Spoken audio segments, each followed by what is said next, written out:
हिंदी में यूपीएससी की तैयारी से संबंधित प्रोग्राम्स को देखने के लिए सब्सक्राइब करें स्टडी IQ IAS हिंदी। नमस्कार साथियों, मैं कुणाल आप सभी का स्टडी IQ IAS हिंदी पे स्वागत करता हूं। तो आप लोगों की डिमांड पर अब पेश है the Hindu weekly revision programme. ये रिवीजन प्रोग्राम उन लोगों को बहुत ज़्यादा मदद करेगा जो regularly the Hindu newspaper analysis की क्लासेस ले रहे हैं, 1 घंटे रोज द हिंदू पढ़ते हैं। अब जब वे लोग इस रिवीजन प्रोग्राम को देखेंगे तो उन्हें पूरे हफ्ते में पढ़ी गई सभी खबरें याद आ जाएंगी और जो भी महत्वपूर्ण चीज़ें याद रखनी है वो सब भी उन लोग को अब क्लियर हो जाएगी। तो रिवीजन की जिम्मेदारी भी आप लोग की स्टडी IQ ने ले ली है। इसके अलावा वो लोग जो जॉब के कारण या अपनी और पढ़ाई के कारण रेगुलर क्लासेस नहीं ले पाते या कुछ तो चीज़ें समझते हैं पर पूरी तरह से नहीं समझ पाते, तो उनके लिए वीकली सेशन इंपॉर्टेंट रहेगा। ठीक है, तो बट ज़्यादा लाभ उन लोगों को मिलेगा जो रेगुलरली सेशन लेते हैं, क्योंकि वो रोज़ की पढ़ी गई चीज़ों को कनेक्ट कर सकते हैं और उनको एक प्रकार से समरी यहाँ मिल जाएगी जिससे कि वो चीज़ें लंबे समय तक उनको याद हो जाएंगी और उनको खुद से रिविज़न अलग से नहीं करना पड़ेगा। तो कम समय में लगभग 1.5 घंटे के अंदर आप लोग के पूरे वीक का रिविज़न भी इसमें हो जाएगा। तो इंपॉर्टेंट सेशन है सभी लोगों के लिए। तो आइए बढ़ते हैं आगे और आगे बढ़ते हुए देखते हैं कि 22 जून से 28 जून के बीच की क्या क्या द हिंदू की महत्वपूर्ण खबरें थी और क्या क्या हम लोगों ने पढ़ा। आइए जल्दी से एक बार उन सभी का रिवीजन हम लोग कर लेते हैं। तो आइए बढ़ते आगे और देखते हैं हमारी आज की पहली खबर इस वीकली रिवीजन प्रोग्राम के अंदर क्या है। तो हम लोग बात करने वाले US बॉम्ब्स 3 की ईरानियन न्यूक्लियर साइट्स। तो इसका रिलेवेंस है GS पेपर 2 के अंदर और GS पेपर 3 के अंदर। अब देखिए दरअसल ये मामला कब का है, ये मामला तब का है जिस समय इजराइल और ईरान के बीच में संघर्ष चल रहा था, तनावपूर्ण स्थिति बनी हुई थी और उस तनावपूर्ण स्थिति के अंदर अचानक से अमेरिका ने एंट्री की और अमेरिका ने एंट्री करते हुए ईरान की 3 परमाणु साइट्स के ऊपर हमले किए और 3 साइट्स पे हमला करके उसकी उम्मीद ये थी कि वो काफ़ी ज़्यादा नुकसान ईरान को पहुंचाएगा। अब ये मामला बहुत ज़्यादा चर्चाओं में आया था। तो इस दौरान मैं आपको रेगुलरली बता रहा था कि डोनाल्ड ट्रंप के अलग अलग स्टेटमेंट्स आ रहे हैं। डोनाल्ड ट्रंप से पूछा जा रहा है कि क्या वो इसमें एंट्री करेंगे या क्या वो इसमें एंट्री नहीं करेंगे या क्या उनका इस पूरे मामले में रुख है। तो डोनाल्ड ट्रंप ने अपना व्यू बताया था। डोनाल्ड ट्रंप ने कहा था कि देखिए मैं कर भी सकता हूँ हमला, मैं नहीं भी कर सकता, पर चीज़ें किसी को नहीं पता थी और अचानक से डोनाल्ड ट्रंप ने लॉन्च किया था ऑपरेशन मिडनाइट हैमर और ऑपरेशन मिडनाइट हैमर में ईरान की 3 साइट्स को टारगेट किया। अब बात करें कि ईरान की कौन कौन सी 3 साइट्स थी जिसको टारगेट किया गया और क्यों टारगेट किया गया, ये सभी चीज़ें भी समझनी ज़रूरी थी। तो वैसे तो मैंने आप लोग को बता दी थी, लेकिन आप लोग को बताने के साथ साथ यहाँ पर भी आप लोग अच्छे से समझ सकते हैं कि क्या क्या मामला है। तो देखिए जो 3 साइट्स टारगेट की गई थी उसमें पहला है फोर्डो, दूसरी है इसके अंदर नतांज और तीसरी है यहाँ पर इस्फहान। ठीक है, तो ये 3 अलग अलग साइट्स थी। अब किसको टारगेट क्यों किया गया और किसका क्या मतलब है। तो देखिए जो फोर्डो साइट है इसकी ना, उस फोर्डो साइट का मतलब ये है कि ये फोर्डो साइट ईरान की most heavily fortified nuclear site है ना, और यहाँ पर यूरेनियम एनरिचमेंट का काम किया जाता है। तो यूरेनियम एनरिचमेंट के मामले में फोर्डो इंपॉर्टेंट है और इसी वजह से इसको जानबूझ के टारगेट किया। इसके अलावा नतांज काफ़ी ज़्यादा महत्वपूर्ण मानी जाती है अपने आप में, सबसे पहली न्यूक्लियर साइट भी है और यहाँ पर यह यूरेनियम एनरिचमेंट फैसिलिटी इन्होंने स्थापित कर रखी है। ऐसा भी माना जाता है कि नतांज साइट पे ही इतना ज़्यादा यूरेनियम मौजूद है कि ईरान 9 परमाणु बम बना सकता है इससे। तो इस मामले में महत्वपूर्ण थी।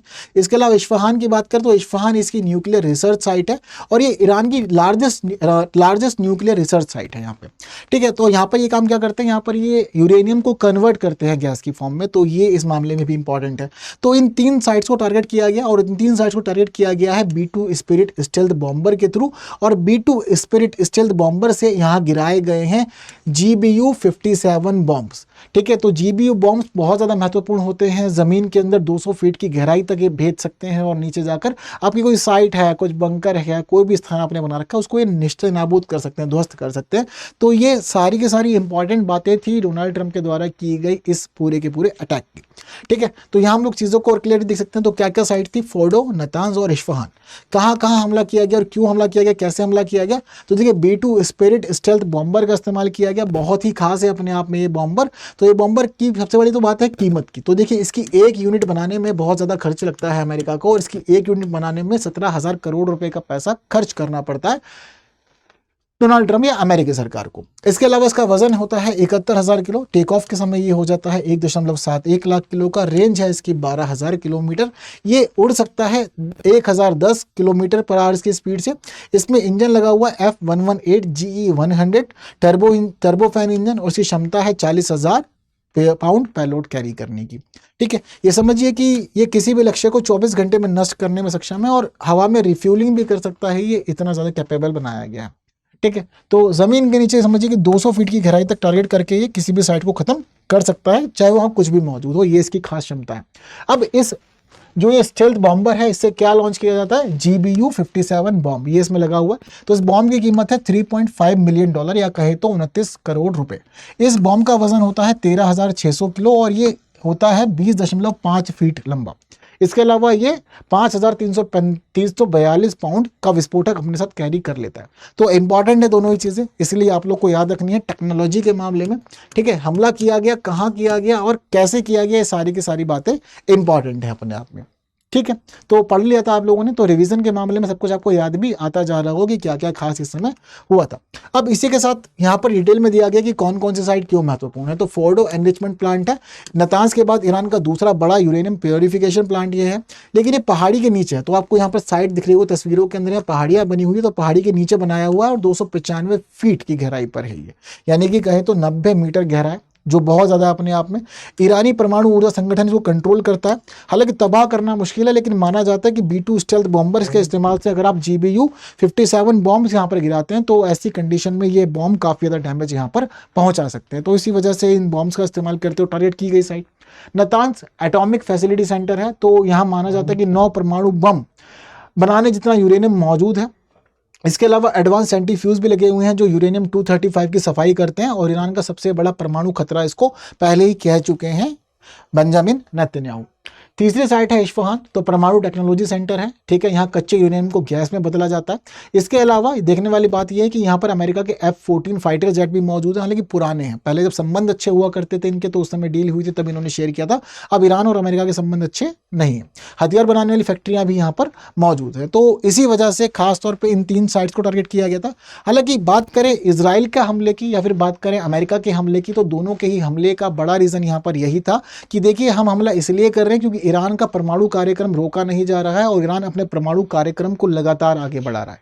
तो हम यही चाहते हैं कि ईरान का परमाणु कार्यक्रम आगे ना बढ़े, इसकी चीज़ों को रोकना चाहते हैं। तो इसी वजह से ये हमला किया गया। और डोनाल्ड ट्रंप ने जो 3 हमले किए हैं 3 अलग अलग साइट्सों के ऊपर, इन 3 साइट्स पे किए गए हमलों के मामले में भी डोनाल्ड ट्रंप का यही कहना था कि ईरान के जो न्यूक्लियर प्रोग्राम है उसको हम डैमेज करना चाहते हैं। हालांकि ईरान ने पहले ही अपनी न्यूक्लियर साइट्स को क्लियर कर दिया था और यहाँ का जो भी मामला था उसको कहीं और शिफ्ट कर दिया था। तो ईरान का ये कहना है कि हमारा मामला सेफ रहा है, हमें कोई खास नुकसान इस पूरे मामले में नहीं हुआ है। लेकिन पूरा जो उद्देश्य था वो ईरान के परमाणु कार्यक्रम को प्रभावित करना ही था। इसके अलावा जिस समय पूरी की पूरी घटना हो रही थी, इस पूरी घटना के साथ साथ हमने ये देखा कि ईरान की पार्लियामेंट, ठीक है, ईरान की पार्लियामेंट का क्या नाम है कमेंट में बताना मुझे, मैंने आप लोग को बताया था। ठीक है, तो कुछ कुछ चीज़ें मैं आप लोगों से भी पूछूंगा। ऐसा नहीं है कि रिवीजन में सारी चीज़ें मैं ही आप लोग को बताऊंगा, तो कुछ कुछ चीज़ें मैं आपसे पूछूंगा, बाकी बहुत सारी चीज़ें मैं आपको बताऊंगा, रिवाइज कराऊंगा आपकी। ठीक है, तो अब इस दौरान क्या हुआ कि ईरान की पार्लियामेंट के अंदर एक प्रस्ताव आया और प्रस्ताव में इन्होंने ये कहा कि हम लोग स्टेट ऑफ हॉर्मुज को बंद कर रहे हैं। और मैं आपको पहले ही बता चुका था, जिस समय ये हमले शुरू हुए थे तो आपको मैंने पहले ही कह दिया था कि देखो अब इस हमले के बाद सबसे बड़ा जो मेन पॉइंट फंस रहा है वो स्टेट ऑफ हॉर्मुज ही फंस रहा है। और मैंने आपको बताया था कि स्टेट ऑफ हॉर्मुज अपने आप में बहुत ज़्यादा इंपॉर्टेंट पॉइंट है, क्योंकि ये समझिए कि जो पूरा का पूरा पूरी दुनिया में तेल का व्यापार होता है उसका 20% व्यापार ना स्टेट ऑफ हॉर्मुज से होकर ही गुजरता है। और स्टेट ऑफ हॉर्मुज केवल ईरान के लिए ही महत्वपूर्ण नहीं है, बल्कि यहाँ जो मौजूद आसपास और देश है, जैसे कि इराक मौजूद है, यहाँ पर सऊदी अरब मौजूद है, यहाँ पर कुवैत मौजूद है, यहाँ कतर मौजूद है, यहाँ पर UAE मौजूद है, इन सभी के लिए भी ये जो पूरा का पूरा एरिया है ना स्टेट ऑफ हॉर्मुज का, ये बहुत ज़्यादा इंपॉर्टेंट हो जाता है। तो अब ईरान की सरकार ने कहा कि भाई हम तो स्टेट ऑफ हॉर्मुज बंद कर रहे हैं, यानी कि सभी के लिए जो तेल के व्यापार की स्थिति है सब प्रभावित यहाँ पर होगी ही होगी, ये क्लियर था। तो स्टेट ऑफ हॉर्मुज 2 अलग अलग इंपॉर्टेंट पॉइंट्स को कनेक्ट करती है, पर्शियन गल्फ को और गल्फ ऑफ ओमान को। और ये समझिए कि हम लोग अरेबियन सी से भी इसी के माध्यम से कनेक्ट होते हैं, यानी कि पर्शियन गल्फ को अगर कनेक्ट करना हो हमें अरेबियन सी से या अरब सागर से, तो पर्शियन गल्फ से यानी कि फारस की खाड़ी से हमें पहले स्टेट ऑफ हॉर्मुज ही आना पड़ेगा।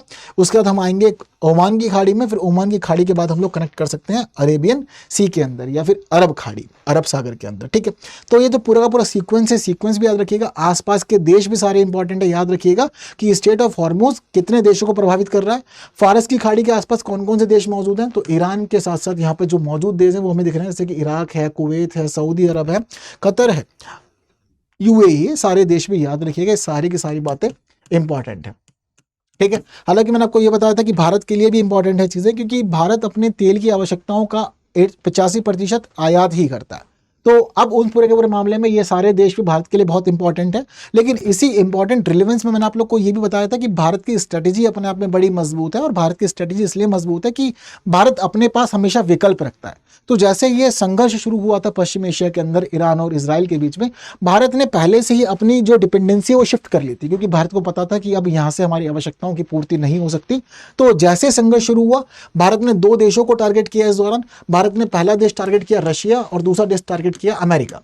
तो भारत वैसे तो इराक, सऊदी, संयुक्त अरब अमीरात और कुवैत, इन सभी से अच्छी मात्रा में तेल लेता है, लेकिन भारत ने अपनी डिपेंडेंसी शिफ्ट कर दी रशियन ऑयल के ऊपर और साथ साथ अमेरिका के ऑयल पे।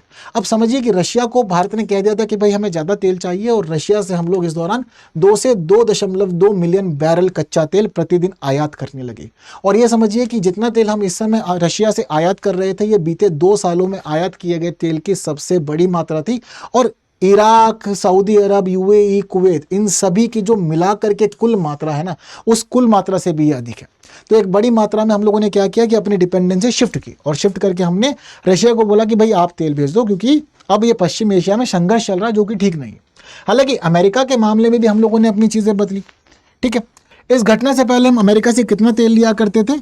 2,80,000 बैरल प्रतिदिन, इतना तेल हम लोग लिया करते थे अमेरिका से। ठीक है, तो अमेरिका से हम लोग इस पूरी की घटना के शुरू होने से पहले 2,80,000 बैरल प्रतिदिन ऑयल लिया करते थे। लेकिन इस घटना के बाद हमें पता लगा कि भाई स्ट्रेट ऑफ हॉर्मुज में गड़बड़ हो सकती है, तो इसीलिए हम लोगों ने अमेरिका को बोला कि भाई और तेल दो। तो अमेरिका पे हमारी कितनी डिपेंडेंसी हो गई? अब 4,39,000 बैरल पर डे का ऑयल हम लोग ले रहे हैं, तो लगभग डबल हुआ है। रशिया की बात करें तो रशिया के मामले में चीज़ें जो हैं वो बहुत बड़े स्तर पर नहीं बदली हैं, डबल नहीं हुई है, क्योंकि इस पूरी घटना से पहले भी हम लोग रशिया से बड़ी मात्रा में तेल ले रहे थे और 1.96 million barrel per day oil हम लोग लिया करते थे। लेकिन अब हम लोग 2 से 2.2 मिलियन बैरल पर डे लेने लगे। लेकिन अमेरिका के मामले में पहले हम लोग लेते थे 2,80,000 बैरल पर डे, हम लोगों ने 4,39,000 बैरल पर डे का ऑयल लेना शुरू कर दिया। तो एक बड़ा परिवर्तन हम लोगों ने दिखाया। तो मैं आपको बताता हूँ ना कि भारत विकल्प रखता है अपने पास में, तो भारत ने अपने रशिया और अपने अमेरिका, ये दोनों विकल्पों को बढ़िया से इस्तेमाल किया। और ये समझिए कि भारत की जो प्रतिदिन की आवश्यकता है वो 5.1 मिलियन बैरल पर डे की आवश्यकता है। ठीक है, तो अब ये जो आवश्यकता है भारत की वो बहुत ज़्यादा है। तो इसी वजह से आवश्यकता क्यों है? क्योंकि भाई देश के लोगों को ज़रूरत है, देश के बाकी कार्यों में ज़रूरत है। तो इसी वजह से ये ज़रूरी था भारत के लिए कि भाई भारत इस पूरे के पूरे मामले को तरीके से संभाले और तरीके से संभाल करके अपने कार्य को भारत आगे बढ़ाए। तो भारत ने सारा का सारा काम बिल्कुल बहुत अच्छे से किया, और बहुत अच्छे से केवल किया ही नहीं बल्कि अपने देश की स्थिति को, अपने आर्थिक हिस्सों को पहले अच्छे से संभाला। हालांकि रशिया यूक्रेन वॉर शुरू होने से पहले हम रशिया से केवल 1% का लगभग ही ऑयल की आपूर्ति किया करते थे अपनी, लेकिन अब हम लोगों ने रशिया पर डिपेंडेंसी बढ़ा दी है और 40 से 44% तक हमारी जो आवश्यकता का तेल है वो हम लोग कहाँ से ले रहे हैं? सिर्फ और सिर्फ रशिया से लेते हैं। तो रशिया यूक्रेन वॉर के बाद से चीज़ें जो हैं बहुत ज़्यादा बदल गई हैं। हम 1% से 40 से 44% पहुँचे। यहाँ पता चलता है कि रशिया पे हमारी डिपेंडेंसी कितनी अच्छी हो गई है और रशिया से कितना अच्छी मात्रा में हम तेल ले रहे हैं। क्यों ले रहे हैं? रशिया यूक्रेन वॉर हुआ तो रशिया के ऊपर प्रतिबंध लगाए पश्चिमी विश्व ने। रशिया ने भारत को ऑफर किया कि सस्ता तेल ले लो, भारत ने कहा कि भाई ठीक है दे दो। तो उस दौरान क्या हुआ? चीज़ें हमारी बदलती चली गई और 24 फरवरी 2022 से अब तक हमारा मामला काफ़ी ज़्यादा चेंज हो चुका है। ठीक है, क्लियर बात सारी। तो देखो न्यूज़ भी यही थी हमारे पास में, India ramps up oil imports from Russia and US in June amid instability in West Asia. तो पश्चिमी एशिया के अंदर जो ये इनस्टेबिलिटी की स्थिति है, उस पूरी की पूरी कंडीशन में रशिया और अमेरिका से भारत ने अधिक मात्रा में तेल लिया है, और कितना अधिक लिया है वो मैं आपको क्लियर कर चुका हूँ, है ना। रशिया वाला थोड़ा बड़ा है, 1,96 मिलियन बैरल पर डे से बढ़ करके 2 से 2.2 मिलियन बैरल पर डे हो गया है। अब इसके अलावा अमेरिका के मामले में 2,80,000 बैरल पर डे से 4,39,000 बैरल पर डे तक हम लोग पहुंच गए। क्लियर है? इंपॉर्टेंट चीज़ें सारी याद रखना। और इसके मामले में चीज़ें हमारी अब काफ़ी ज़्यादा सेफ हो गई, हम लोगों ने अपना आपको मामला यहाँ पर काफ़ी अच्छा मजबूत कर लिया है। बढ़ते आगे, अगली न्यूज़ समझते हैं हम लोग की। तो stealth frigate INS Tamal to be commission on July 1। तो देखो अभी भी पढ़ना है क्योंकि पिछले दिनों डिस्कशन में आया था, लेकिन अब 1 जुलाई के बाद दोबारा इसको हम पढ़ेंगे। लेकिन काफ़ी चीज़ें पढ़ लिया, कुछ खास रहेगा तो ज़्यादा ध्यान देंगे, वरना इंपॉर्टेंट चीज़ें आपको मैंने बता दिया। INS तमाल क्यों इंपॉर्टेंट है हम लोग के लिए? INS तमाल इसलिए इंपॉर्टेंट है क्योंकि INS तमाल किसी दूसरे देश में भारत के लिए बनाए जाने वाले INS के मामले में अभी अंतिम युद्धपोत है। है ना। अभी अंतिम युद्धपोत है, यानी कि अब भारत ने अपनी जो अप्रोच है वो बदल दी है। भारत कहता है आत्मनिर्भर भारत की स्थिति में हम लोग को आगे बढ़ना है। भारत कहता है कि भाई अब हम लोग मेक इन इंडिया करेंगे। तो मेक इन इंडिया, आत्मनिर्भर भारत की पहल हम जो सोचते हैं, इस पूरे की पूरी पहल के तहत हमें अब मामला यही है कि सब कुछ हम खुद बनाएंगे, अपने देश में बनाएंगे। तो दरअसल भारत और रशिया के बीच में समझौता हो रखा था, और रशिया और भारत के बीच में जो समझौता था उसमें भारत ने रशिया के साथ समझौता करते हुए कहा था कि क्रिवाक श्रेणी के 8 जहाज हमें चाहिए। तो क्रिवाक सीरीज में रशिया ने कहा था कि ठीक है 8 जहाज देंगे। तो उन 8 जहाज़ों की सीरीज में सबसे जो अंतिम जहाज है वो INS तमाल है। अब INS तमाल तैयार हो चुका है रशिया के अंदर कलिनिंग्राद में। अब वहां से इसको केवल लाया जाएगा भारत में और भारत के बेड़े में शामिल किया जाएगा।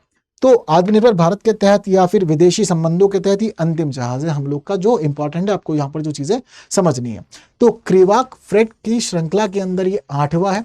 इसके अलावा तुशील श्रेणी के अंदर ये दूसरा जहाज है। रूस के कलिनिंग्राद में ये तैयार हो चुका है, यंत्र शिपयार्ड है यहाँ पर, तो इसके द्वारा इसको तैयार किया गया। अब हम सारा काम अपने हिसाब से करेंगे। तो आत्मनिर्भर भारत और मेक इन इंडिया पहलों में सभी चीजें अब हम लोग चलाएंगे।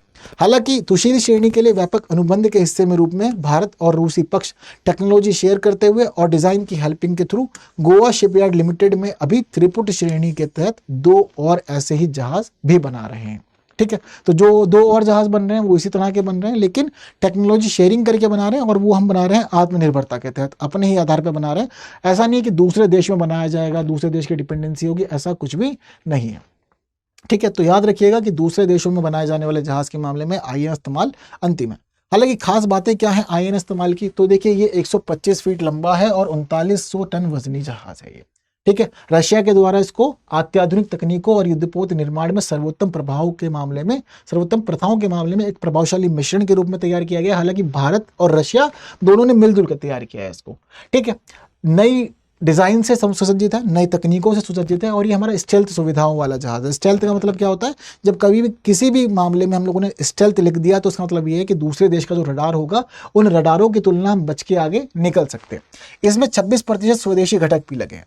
तो देखो, बेशक इसको हम लोगों ने दूसरे देश में तैयार करवाया है, लेकिन स्वदेशी घटक अभी भी इसमें ज्यादा है, और 26% भारत की ही सामग्री लगी हुई है। इसके अलावा ब्रह्मोस क्रूज मिसाइल भी इसके अंदर शामिल की गई है। ठीक है, 250 से अधिक कर्मियों का दल चाहिए होगा इस जहाज को, इस युद्धपोत को चलाने के मामले में। ठीक है, 3 महीनों से लगातार ये समुद्री प्रशिक्षण के अंदर है। सारे के सारे प्रशिक्षण इसके अच्छे हुए हैं, और इसको अब भारत लाए जाने के बाद भारतीय नौसेना के तलवार शाखा के पश्चिमी बेड़े में इसको शामिल कर दिया जाएगा। ठीक है, बात सारी की सारी। तो INS तमाल याद रखिएगा, काफी ज्यादा इंपॉर्टेंट है ये अपने आप में सभी चीजों के लिए। INS तमाल के अलावा अब हम लोग यहाँ पर ये भी देखते हैं कि एक और न्यूज़ है हमारी, ये भी एक और इंपॉर्टेंट न्यूज़ रही है। Iran launches missile at US bases in Qatar. अब देखिए क्या हुआ था, कहानी कैसे बदली थी। तो पहले पूरा का पूरा वॉर जो था वो चल रहा था इजराइल और ईरान के बीच में। अब इजराइल और ईरान का जो पूरा का पूरा वॉर था, इस पूरे के पूरे वॉर के बाद अब हम लोगों ने क्या देखा था कि बीच में अचानक से अमेरिका ने एंट्री की। ठीक है, जब इजराइल ने शुरू किया तो क्या था, ऑपरेशन राइजिंग लॉयन। ईरान ने जवाब दिया, तो ईरान ने कैसे जवाब दिया, ऑपरेशन ट्रू प्रॉमिस 3। अमेरिका ने एंट्री की, तो अमेरिका ने यहां पर क्या बोला कि देखिए हम लोग कर रहे हैं ऑपरेशन मिडनाइट हैमर। अब अमेरिका के ऑपरेशन मिडनाइट हैमर के जवाब में क्या हुआ था कि ईरान का मामला ये था कि भाई हम सीधे तो अमेरिका तक पहुंच नहीं सकते। तो ईरान ने अपने पास की लोकेशन ट्रैक की, और पास की लोकेशन ट्रैक की तो कतर में अमेरिका के बेस थे, ईरान में भी अमेरिका का बेस था। तो दोनों ही देशों में जहां जहां अमेरिका का बेस था उन दोनों को टारगेट किया, और टारगेट करके नुकसान पहुंचाने की कोशिश की गई, बदला लेने की कोशिश की गई, क्योंकि ईरान ने पहले ही कहा था कि भाई जिस तरह का हमला किया गया है उसका जवाब हम लोग देंगे। हालांकि अब हमला कतर में हुआ, इराक में हुआ, तो दोनों देशों ने बोला कि भाई हमला हमारे देश पे हुआ है, अब हम भी अंतर्राष्ट्रीय कानूनों के उल्लंघन के तहत जवाब देने के लिए पूरी तरह से अधिकारी हैं, और जवाब हम भी देंगे। तो दोनों ही देशों में यानी कि कतर में और इराक में अलग अलग साइट्स को टारगेट किया गया। तो कतर में जिस साइट को टारगेट किया गया उसका नाम है अल उदीद एयरबेस। ये अमेरिका का एयरबेस है, लेकिन कतर के पास है। और ये देखने वाली बात है कि ये जो पूरा का पूरा एरिया है पश्चिम एशिया का, यहाँ पर अमेरिका का सबसे बड़ा एयरबेस यही, सबसे बड़ा बेस जो है वो यही है। ठीक है, तो कतर में बना रखा है सबसे बड़ा बेस जिसको टारगेट किया है ईरान ने। इसके अलावा इराक के अंदर जो बेस है उसको टारगेट किया गया। तो इराक वाले बेस का जो नाम है वो नाम हमें देखने को यहाँ पे मिल रहा है एन अल असद बेस, ठीक है। तो ईरान में एन अल असद बेस को टारगेट किया गया और साथ साथ पता चलता है कि कतर में अल उदैद एयरबेस को टारगेट किया गया है, ठीक है। तो ये पूरी की पूरी स्थिति दोनों देशों में हुई थी। इसके बाद माना जा रहा था कि दोनों देशों के बीच तनाव बढ़ेगा, ठीक है। यहाँ पर अमेरिका के जो कतर वाला बेस है उसके अंदर 10,000 अमेरिकी सैनिक मौजूद रहते हैं। अब माना जा रहा था कि तनाव बढ़ेगा, लेकिन इस हमले के बाद में तनाव बहुत ज़्यादा बढ़ा नहीं। ऐसा लग रहा था कि भाई अमेरिका अब चीज़ों को गंभीरता से लेगा, ईरान और इराक और कतर ये दोनों देश भी कूद जाएंगे इस पूरे संघर्ष में, और फिर तनाव इतना ज़्यादा बढ़ जाएगा कि हम लोग कहीं विश्व युद्ध की तरफ आगे ना बढ़ जाएं या विश्व युद्ध की स्थिति में हम लोग ना एंट्री कर जाएं। लेकिन मामला उसका बदल गया। इस हमले के बाद में फिर डोनाल्ड ट्रंप ने बोला कि भाई ईरान और इजराइल दोनों तैयार हो चुके हैं, दोनों सीज़ फायर करेंगे। 12-12 घंटे का नियम है, पहले 12 घंटे अगर ईरान हमला नहीं करता है तो फिर इजराइल भी हमला नहीं करेगा, सीज़ फायर हो जाएगा।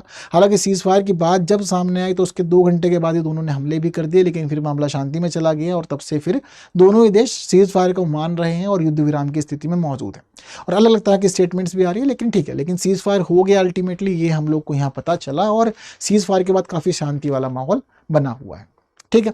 तो ये पूरी की पूरी जो स्थिति है ये हम लोग को पता चलती है किसके मामले में कि क्या क्या कैसा कैसा रहा इस पूरे के पूरे घटनाक्रम में, और संघर्ष काफ़ी ज़्यादा बढ़ सकता था लेकिन टाल दिया गया और शांत हो गई हैं चीज़ें, ठीक है।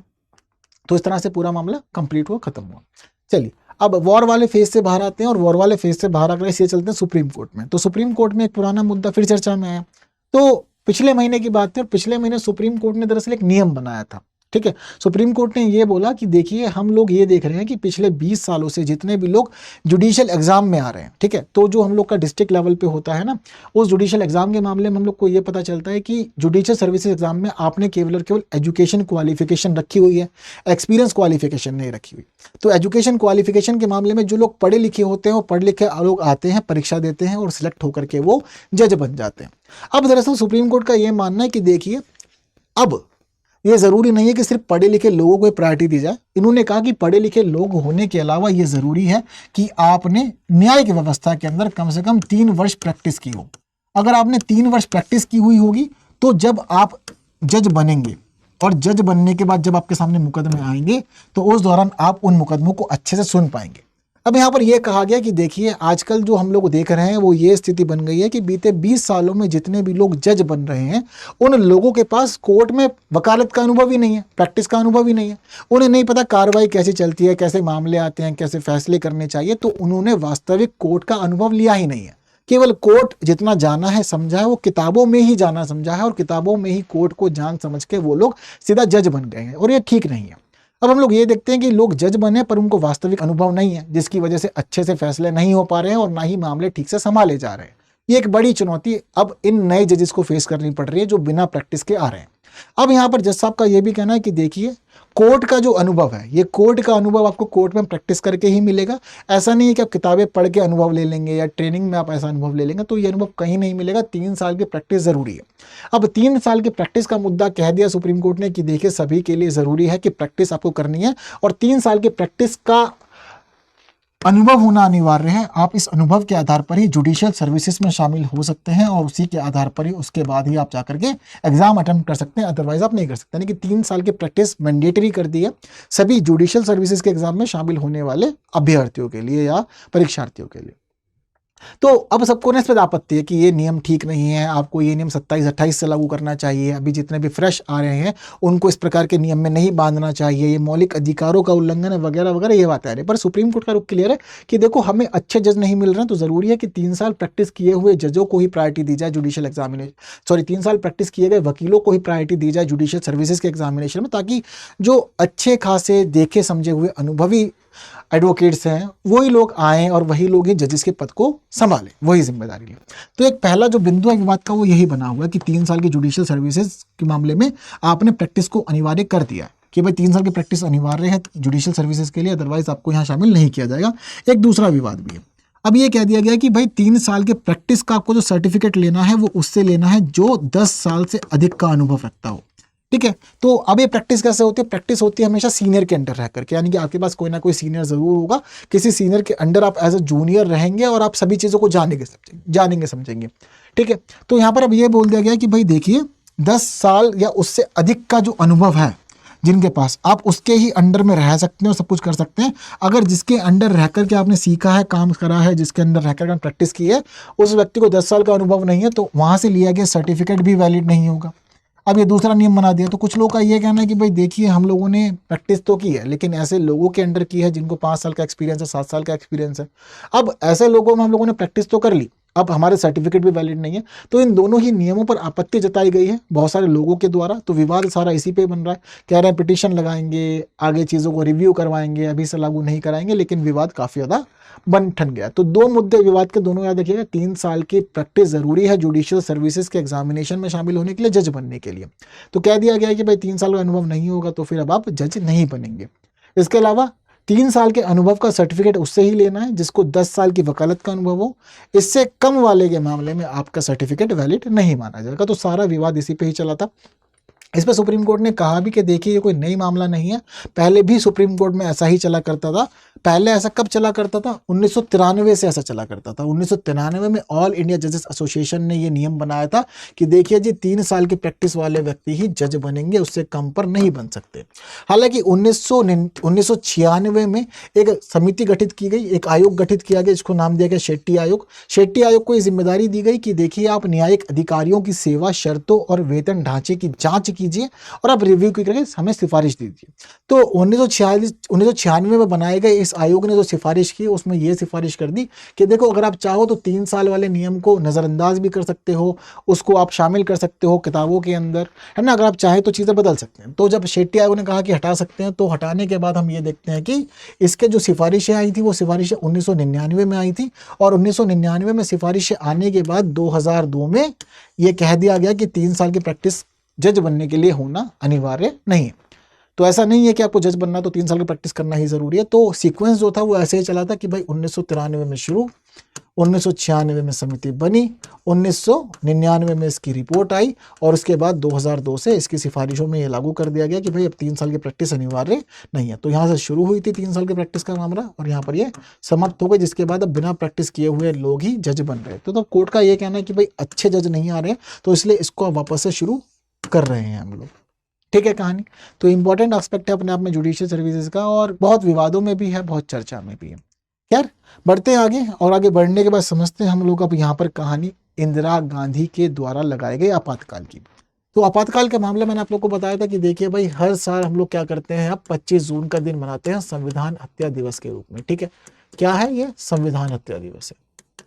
मैंने अपने इंस्टाग्राम पे एक रील भी इसके लिए अपलोड की हुई है, आप लोगों ने शायद देखी होगी, है ना, संविधान हत्या दिवस। अच्छा, संविधान हत्या दिवस कब घोषित किया गया था? कोई मुझे बताएगा क्या? तो एक बार जरा मुझे बताइएगा कि संविधान हत्या दिवस कब घोषित किया गया था। ठीक है, तो संविधान हत्या दिवस कब घोषित किया गया है इस दिन को, ये बताइएगा। हालांकि आपातकाल की थोड़ी बातें करते हैं। तो देखिए आपातकाल कब लगाया गया था? 25 जून 1975 को आपातकाल लगाया गया था। और आपातकाल को लगाए जाने के मामले में हमें क्या पता चलता है कि यह आपातकाल 21 महीने तक चलाया गया आपातकाल था। इंदिरा गांधी ने अपने खुद के मतलब स्थिति ऐसी बन गई थी कि इलाहाबाद हाईकोर्ट में डिस्प्यूट हो गया था, इंदिरा गांधी की सदस्यता को लेकर के कह दिया गया था कि वैलिड नहीं है। काफ़ी विवाद हुआ था, 6 साल के लिए कह दिया था कि आप चुनाव नहीं लड़ सकते। तो बड़ा दिक्कतों में स्थिति थी, तो इसलिए रातों रात आपातकाल लगा दिया गया था। हालांकि देश में पहली बार नहीं था बल्कि तीसरी बार था जिस समय आपातकाल लगाया गया था, क्योंकि इससे पहले 1968 में और 1971 में आपातकाल लगाया जा चुका था। 1968 में भारत और चीन संघर्ष की वजह से और 1971 में भारत पाकिस्तान संघर्ष की वजह से आपातकाल लगाया गया था। 10 लाख लोगों को जबरदस्ती नसबंदी करवा दी गई थी। 21 महीने तक आपातकाल चला और आपातकाल खत्म हुआ था 21 मार्च 1977 को। ठीक है, हालांकि संजय गांधी चाहते थे कि भाई आपातकाल को और ज़्यादा आगे बढ़ा के रखा जाए। इस दौरान 1 लाख से ज़्यादा लोगों को जेल में डाल के रखा गया था और कई लोगों की तो जान भी चली गई थी और मरने वालों का आंकड़ा 22 बताया जाता है। हालांकि ये चीज़ें जो थी वो अपने आप में भारत के लोकतंत्र पे एक बड़ा धब्बा मानी जाती है, कलंक मानी जाती है, बट ये पूरी घटना हुई थी। ठीक है, तो इस पूरी घटना को काफ़ी क्रिटिसाइज भी किया जाता है। तो हमारी जो वर्तमान सरकार है उसने कहा है कि ये दिन संविधान हत्या दिवस है। तो किस वर्ष अनाउंस किया गया था संविधान हत्या दिवस के रूप में आपातकाल के लागू करने वाला ये दिन, ये सब आप मुझे कमेंट में ज़रूर से बताइएगा। ठीक है, चलिए अब आगे बढ़ते हैं और समझते हैं अब हम लोग SDG इंडेक्स को। तो देखिए SDG इंडेक्स जारी किया गया था इस हफ्ते। ठीक है, किसने जारी किया था इसको? तो इसको जारी किया गया था UN sustainable development solution network के द्वारा। अब इस नेटवर्क ने जब ये जारी किया SDG इंडेक्स, तो इसमें हमारे लिए खास बात क्या थी कि भारत के लिए पहली बार खास स्थिति ये रही कि भारत टॉप 100 में आया और भारत की जो रैंकिंग थी वो रैंकिंग रही 99। ठीक है। तो अब तक कभी भी ऐसा नहीं हुआ था कि भारत ने इतनी अच्छी रैंकिंग ली हो। क्यों? क्योंकि हम देखते हैं कि 2017 में भारत की रैंकिंग 116 पे शुरू हुई, फिर 2018 में भारत 112 पे आया, 2019 में 115 पे आया, 2020 में 117 पे आया, 21 में 120 पे रहा, 22 में 121 पे रहा, 23 में भारत 112 पे आया, 24 में 109 पे आया, 25 में भारत जाकर के 99 पे आया। तो पहली बार ऐसा है कि हम लोगों ने टॉप 100 कंट्रीज के मामले में एंट्री करी। हालांकि इस बार की जो रैंकिंग है उसमें 167 नेशन शामिल है टोटल। तो 167 देशों के अंदर भारत का जो स्थान है वो स्थान क्या रखा गया है? भारत का स्थान 99। तो हम लोगों के लिए बड़ा ही खास पल रहा, बड़ा ही अच्छा लम्हा रहा। हालांकि ऐसा नहीं है कि पूरे दक्षिणी एशिया के अंदर हम लोग की स्थिति बहुत अच्छी रही, दक्षिणी एशिया में भी हम लोग काफ़ी पीछे रहे, बट फिर भी कुछ चीज़ें जो जानने समझने के लिए वो हम लोग के लिए बहुत ज़्यादा बेहतरीन और इंपॉर्टेंट है। जैसे कि बात करें भारत के पड़ोसी भूटान की, तो भूटान की रैंक इसमें रही है 74। बात करें भारत के ही पड़ोसी नेपाल की, तो नेपाल की रैंक इसमें रही है 85। अब इन दो देशों के मामले में जो स्थल की स्थिति में है उनसे भारत पीछे रहा। इन दो स्थल के देशों के अलावा बात करें श्रीलंका की, तो श्रीलंका की रैंकिंग इसके अंदर रही है श्रीलंका की जो रैंकिंग थी इसके अंदर वो रही है 93, और मालदीव की रैंकिंग इसके अंदर रही है 53। तो भारत इन दोनों देशों के मामले में पीछे रहा। अब भारत से पीछे कौन से देश हैं? तो देखिए, भारत से पीछे रहने वाले देशों के मामले में ये पता चलता है कि एक देश जो भारत से पीछे है उसका नाम है बांग्लादेश। ठीक है, तो बांग्लादेश की रैंकिंग क्या रही है इसके अंदर? बांग्लादेश है 114वें स्थान पे, और पाकिस्तान की रैंकिंग है यहाँ पर 140। तो भारत केवल और केवल दिखाने में पता चल रहा है कि इन दो देशों से आगे, बाकी देशों से तो भारत की स्थिति पीछे ही रही है। तो ये इंपॉर्टेंट स्थिति है सभी देशों की रैंकिंग की। हालांकि बात करें कि पूरी दुनिया में टॉप पे कौन रहा, तो देखिए यूरोपीय देशों का बोलबाला रहा, और टॉप 20 में से 19 देश जो हैं वो तो यूरोप के ही रहे हैं। हालांकि सबसे ज़्यादा बेस्ट कौन से रहे, कौन से हैं टॉप 3? तो देखिए टॉप 3 वाले मामले में इतना ध्यान रखिएगा कि टॉप 3 पे कब्जा जो है वो बनाया हुआ है फिनलैंड, स्वीडन और डेनमार्क ने। ठीक है, तो फिनलैंड, स्वीडन और डेनमार्क, ये 3 वो देश हैं जो इस पूरे मामले में टॉप 3 पर पहुंचे हुए हैं। ठीक है, तो इनका नाम भी याद रखिएगा, क्योंकि हो सकता है कि भाई अगर आपसे कोई भी ये पूछ ले जाए तो आप लोग अच्छे से बता सकें। अच्छा, SDG का मतलब क्या है? तो देखिए, दरअसल संयुक्त राष्ट्र ने ना अपने कुछ लक्ष्य बताए हुए हैं, जिन लक्ष्यों को प्राप्त करके हम पूरी दुनिया को खुशहाल बना सकते हैं, पूरी दुनिया को अच्छा बना सकते हैं, और सभी लोगों के लिए वो दुनिया अच्छी होगी। लेकिन अभी फिलहाल UN का ये कहना है कि जिस तरह की प्रगति सभी देश कर रहे हैं ना इन लक्ष्यों को हासिल करने के मामले में, अगर हम लोग इसी तरह से आगे बढ़ते रहे तो ये समझ लीजिए कि इस पूरे के पूरे आधार पर आगे बढ़ते बढ़ते बढ़ते बढ़ते भी अभी एक लंबा समय लगेगा हम लोग को, जब जाकर के हम लोग अपने सभी के सभी SDG लक्ष्यों को प्राप्त कर पाएंगे। यानी कि अभी एक अच्छा खासा लंबा समय हम लोग को लग रहा है इस पूरी की पूरी स्थिति में आगे बढ़ते हुए भी। तो कितना समय लग रहा है और क्या क्या पूरा मामला है? तो देखिए, इस पूरे मामले में भाई बताया गया था कि देखिए मामला बहुत ज़्यादा गंभीर है और चिंताजनक है। तो देखिए, जितनी भी बातें मैंने आप लोग को फर्स्ट स्लाइड पे बताई वो सारी की सारी बातें यहाँ पर भी मेंशन की गई हैं। तो यहाँ भी पता चल रहा है कि हाँ वो सारी चीज़ बस ये कि डिटेल में बताई गई है। तो बाकी मैंने आप लोग को बता तो दिया, ये क्लियर कर दिया आपका पूरा का पूरा मामला। ठीक है, तो ये रैंकिंग वाली स्थिति है भारत की, जो मैंने आप लोग को भी क्लियर भी की है। तो अब इन सभी के साथ साथ ये पता चल रहा है कि अगर हम लोग इसी रैंक के आधार पर भी आगे बढ़ते रहे तो 2030 तक हम केवल 17% ही सतत विकास लक्ष्यों को प्राप्त कर पाएंगे, इससे ज़्यादा प्राप्त नहीं कर पाएंगे। और अगर हम लोग को पूरे प्राप्त करने होंगे तो अभी तो बहुत लंबा समय लगेगा। तो ये चिंताजनक स्थिति है जो बताई गई है हमें यहाँ पर इस रिपोर्ट के अंदर। अब सतत विकास लक्ष्य होते क्या हैं? तो देखिए, UN ने बताए हैं हमें 17 सतत विकास लक्ष्य। ठीक है, तो UN ने क्या बताया हमें? 17 सतत विकास लक्ष्य। सोचने वाली बात यह है कि इस रिपोर्ट के अंदर क्या कहा गया कि अगर हम लोग 2030 तक जाएंगे तो भी 17% ही प्राप्त कर पाएंगे, है ना। तो 17%, 17 ही सतत विकास लक्ष्य, कब तक? 2030 तक की स्थिति। अब इसमें क्या क्या शामिल है? तो देखो, आपको बताया था कि 17 के 17 सतत विकास लक्ष्यों में अपनी अपनी खास खास स्थितियां सारी मैंने याद कराई थी, बट जो इंपॉर्टेंट है वो एक बार रिवाइज करा देता हूँ आप लोग को। पहली, नो पॉवर्टी। ठीक है, सेकंड, जीरो हंगर। ठीक है, तो मैंने आपको बताया था कि सबसे पहले आदमी को क्या चाहिए? गरीबी से बाहर निकलना है। गरीबी से बाहर निकलेगा तो वो क्या करेगा? खाना खाएगा। खाना खाने तो सोचेगा कि जिंदगी थोड़ी सी अच्छी कर लेते हैं, तो good health and well being तीसरा लक्ष्य है। अब जिंदगी थोड़ी सुधर गई तो वो कहेगा कि भाई बच्चों को पढ़ाऊंगा, जीवन स्तर अच्छा दूंगा, तो चौथा लक्ष्य है यहाँ पर क्वालिटी एजुकेशन, और पांचवा लक्ष्य है यहाँ पर जेंडर इक्वालिटी। यानी कि जब इंसान पढ़ लिख लेता है तो पढ़ने लिखने के बाद वो क्या बात करता है कि भाई लैंगिक समानता होनी चाहिए। ठीक है, इसके अलावा फिर वो ये भी बात करेगा पढ़ने के बाद कि भाई पानी वानी मुझे ठीक दो, साफ पानी चाहिए, साफ सफाई चाहिए, ये भी जरूरी है। ठीक है, और इसके अलावा सातवें पे उसको चाहिए फिर क्लीन एनर्जी। वो कहेगा कि पानी तो साफ दो, साथ साथ मुझे ऊर्जा भी साफ चाहिए। मैं ऐसा नहीं है कि पर्यावरण प्रदूषण करना चाहता हूँ, मैं कार्बन का उत्सर्जन करूंगा तो मैं इससे बच के रहूंगा। ठीक है, तो 7 तक तो आपको ऐसे याद कर लेना। अब देखिए 7 के अलावा आपको देखना है कि 5वें में हम लोगों ने बात की थी जेंडर इक्वालिटी की। हमने कहा था कि लैंगिक समानता होनी चाहिए। तो लैंगिक समानता कैसी होगी? लैंगिक समानता होगी असमानता को घटा के। जब हम असमानता को कम करेंगे तो लैंगिक समानता हो पाएगी। तो 5 में जेंडर इक्वालिटी की बात कर रहे हैं, लैंगिक समानता की बात कर रहे हैं, पर लैंगिक समानता इसके 10वें लक्ष्य से जुड़ी हुई है जो कहता है कि असमानता को कम कर दो। अब असमानता को कम कहाँ करना है? हमें करना है उस जगह जहां पर सब रहते हैं। सब लोग कहाँ रहते हैं? पृथ्वी पर रहते हैं, है ना। हमारा जीवन है वो जमीन पर रहता है। तो पृथ्वी पे जो हमारा जीवन होता है उसको कहते हैं लाइफ ऑन लैंड। ये कहाँ पर है? 15वें लक्ष्य में शामिल है। तो इस तरह से ये इंपॉर्टेंट याद रखिएगा। इसके अलावा 13वां लक्ष्य अपने आप में बहुत इंपॉर्टेंट है क्योंकि जलवायु कार्रवाई की बात ये करता है, क्लाइमेट एक्शन 13, और इसके अलावा लाइफ बिलो वाटर 14। तो ये इंपॉर्टेंट है 1 से लेकर 7 तक, 10वां, 13, 14 और 15, ये सारे इंपॉर्टेंट है। इन सभी को याद जरूर से रखिएगा। बाकी सारे भी याद आप रख सकते हैं, आप रखना चाहें तो। ये वाला भी एक विकल्प आप लोग के पास में। इसके अलावा चलते हैं आगे और आगे बढ़ के समझते हैं हमारी अगली न्यूज़। अब थोड़ी सी बात करनी है हमें अंतरिक्ष की, क्योंकि ये वाला हमारा जो हफ्ता था, ये हफ्ता इंटरनेशनल स्पेस स्टेशन के मामले में भी खास था, क्योंकि हमें लॉन्च करना था एक्सियोम 4। हालांकि एक्सियोम 4 को लॉन्च करने के मामले में ये भी पता चलता है कि हम लोगों ने कई बार स्थगित किया प्रोग्राम। हम चाहते थे कि एक्सियोम 4 सक्सेसफुली लॉन्च हो जाए, लेकिन एक्सियोम 4 की लॉन्चिंग के मामले में डिले होता चला गया। हम डेट आगे बढ़ाते गए, लेकिन आखिरी बार जो चीज़ें सक्सेसफुली हुई वो कब सक्सेसफुली हुई? 25 जून को। 25 जून याद रख सकते हैं, इसलिए भी याद रख सकते हैं क्योंकि इस दिन देश में इमरजेंसी लगी थी। तो इमरजेंसी और एक्सियोम 4 की लॉन्च याद रख सकते हैं। एक्सियोम 4 हम लोग के लिए क्यों खास रहा है? क्योंकि एक्सियोम 4 के अंदर हम लोगों ने 4 एस्ट्रोनॉट्स भेजे, पर इन 4 एस्ट्रोनॉट्स में एक एस्ट्रोनॉट जो थे वो इंडिया के एस्ट्रोनॉट थे, है ना। और इंडिया वाले जो थे उनका नाम क्या है? शुभांशु शुक्ला। अब शुभांशु साहब जब पहुंचे, मतलब शुभांशु साहब का नाम पहले चल रहा था कि भाई शुभांशु शुक्ला को लॉन्च किया जाएगा इस पूरे के पूरे मिशन के तहत और जाकर के सभी चीजें संभालेंगे। हालांकि कौन कौन शामिल है इसमें? टिबोर कापू, ठीक है, मिशन स्पेशलिस्ट। शुभांशु शुक्ला इसमें पायलट की भूमिका में, पैगी विटसन कमांडर की भूमिका में, ठीक है, और इसके अलावा स्टोवास, यूनास्की, वेजनस्की। अब देखिए चारों ना अलग अलग देश के। भारत से शुभांशु शुक्ला, अमेरिका के पैगी विटसन, हंगरी के टिबोर कापू और पोलैंड से उजांस्की वोजिनविस्की। अब ये मिशन क्यों खास है आपको मैं ब्रीफ में बताता हूँ अपने आप में, ठीक है। तो देखिए पहली बात तो ये मिशन भारत के लिए क्यों खास है? ये भारत के लिए इसलिए खास है क्योंकि भारत के शुभांशु शुक्ला इस मिशन में शामिल है।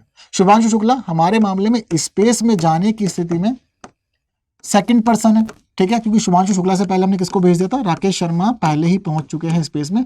तो बात करें स्पेस में जाने की तो शुभांशु शुक्ला सेकंड पर्सन है, लेकिन शुभांशु शुक्ला स्पेस में नहीं जाएंगे, ये जा रहे हैं, ये पहुंचे हैं इंटरनेशनल स्पेस स्टेशन पे। तो इंटरनेशनल स्पेस स्टेशन में पहुंचने के मामले में ये इंडिया के फर्स्ट पर्सन है। हालांकि ऐसा नहीं कि कोई उपकार हो रहा है, क्योंकि भारत ने पहले ही यहाँ पे पैसा दिया है और हमारे इसरो ने ना इस पूरे के पूरे मिशन के तहत 500 करोड़ रुपए से अधिक की राशि खर्च की है। और इस 500 करोड़ से अधिक की राशि खर्च करके हम लोगों ने पहले कह दिया था कि भाई हम चाहते हैं कि भारत का भी एक व्यक्ति इंटरनेशनल स्पेस स्टेशन पे भेजा जाए। अब भारत के मामले में पता चल रहा है कि भाई इंटरनेशनल स्पेस स्टेशन पे भेजे जाने के मामले में ये पहले व्यक्ति का मिशन है, वहीं स्पेस में भेजे जाने वाले व्यक्ति के मामले में ये दूसरा मिशन है। हालांकि यही सेम चीज आपको भारत के अलावा मिलेंगी पोलैंड के मामले में भी और हंगरी के मामले में भी। ये वाली बात भी ध्यान रखना, पोलैंड के लिए भी ये इसी प्रकार का ही एक सेम मिशन है और हंगरी के लिए भी ये इसी प्रकार का ही सेम मिशन है। पोलैंड और हंगरी के मामले में भी दूसरा व्यक्ति है जो स्पेस में पहुंचे हैं और पहले व्यक्ति हैं जो इंटरनेशनल स्पेस स्टेशन पर पहुंचे। अब यहाँ पर क्या होने वाला है? तो देखिए इनको पूरा का पूरा समय इंटरनेशनल स्पेस स्टेशन पे पहुंचने में लगा है लगभग 28 घंटे का। 28 घंटे से पहुंचने के बाद अब यहाँ पर ये रहेंगे 14 दिन तक। 14 दिन तक रह करके ये अलग अलग प्रयोग करेंगे। और शुभांशु शुक्ला को क्या जिम्मेदारी मिली हुई है? शुभांशु शुक्ला यहाँ पर जो प्रयोग करेंगे उनके प्रयोग है यहाँ पर माइक्रोग्रेविटी के प्रयोग, ठीक है। माइक्रोग्रेविटी में हमारी क्या क्या चीजें किस तरह से बिहेव करती हैं, माइक्रोग्रेविटी में अगर हम लोग जीवन को संभव बनाना चाहें तो जीवन कैसे संभव होगा, हमारी बॉडी कैसे रिएक्ट करेगी, कैसे रिएक्ट नहीं करेगी, और बाकी और चीजें क्या क्या हैं। तो इस तरह के 7 अलग अलग माइक्रोग्रेविटी के प्रोजेक्ट्स हैं इनके पास में जिनके ऊपर इन्हें काम करना है। तो ये पूरे की पूरी इंपॉर्टेंट चीजें हैं इस पूरे के पूरे प्रोजेक्ट की जो हमें जाननी समझनी है। हालांकि इस प्रोजेक्ट के मामले में आप लोग ये भी जान सकते हैं कि खास चीजें क्या क्या रही हैं। तो उसको जो मामला लॉन्च होने का था तो उसको लॉन्च किया गया स्पेस एक्स के फाल्कन 9 रॉकेट से, लॉन्च किया गया स्पेस एक्स के फाल्कन 9 रॉकेट से। लेकिन ये लॉन्च करने की बात थी, लॉन्च करने के बाद ड्रैगन क्रू कैप्सूल इन सभी लोगों को लेकर के गया है इंटरनेशनल स्पेस स्टेशन पे। तो लॉन्च किया गया है अमेरिका के अंदर फ्लोरिडा में मौजूद लॉन्च कॉम्प्लेक्स 39A के कैनेडी स्पेस सेंटर से, ठीक है। तो कैनेडी स्पेस सेंटर के लॉन्च कॉम्प्लेक्स 39A से लॉन्च किया गया। इन्होंने 28 घंटे का समय बिताया। 28 घंटे का समय बिताने के बाद इंटरनेशनल स्पेस स्टेशन पे पहुंचे। और कहाँ पहुंचे? इंटरनेशनल स्पेस स्टेशन पे ये पहुंचे हैं हार्मोनी जेनिथ पॉइंट पे। अब दरअसल इनकी कहानी 14 दिन तक यहाँ चलेगी। 14 दिन के अलावा ये लोग वापस भी आएंगे। तो वापस कहाँ आएंगे? फ्लोरिडा में ये वापस से लैंड करेंगे। 14 दिन के बाद पृथ्वी पे इस तरह से इनकी वापसी होगी। तो जो इंपॉर्टेंट चीज़ें हैं वो सारी इंपॉर्टेंट चीज़ें वैसे मैंने आप लोग को ब्रीफ ही बता दी और वही सब चीज़ें ही यहाँ पर पूरी तरह से मौजूद हैं। भारत के लिए मिशन इसलिए भी खास हो गया क्योंकि 41 साल के बाद हमने किसी दूसरे व्यक्ति को स्पेस में भेजा है। तो राकेश शर्मा गए थे, ठीक है। अब राकेश शर्मा के बाद 41 वर्षों का जो अंतराल था, जो सूखा पड़ा था, जो गैप हम लोग को देखने को मिला था, वो गैप अब यहाँ पर जाकर के समाप्त हुआ है और हमारे दूसरे व्यक्ति भी पहुंच चुके हैं अब स्पेस में और पहले व्यक्ति पहुंच गए हैं हमारे स्पेस स्टेशन पे। इसके अलावा वैसे तो 4 देश के ही लोग हैं, लेकिन यहाँ पर ये वाली बात भी ध्यान रखिएगा कि इस मिशन के अंदर 31 देशों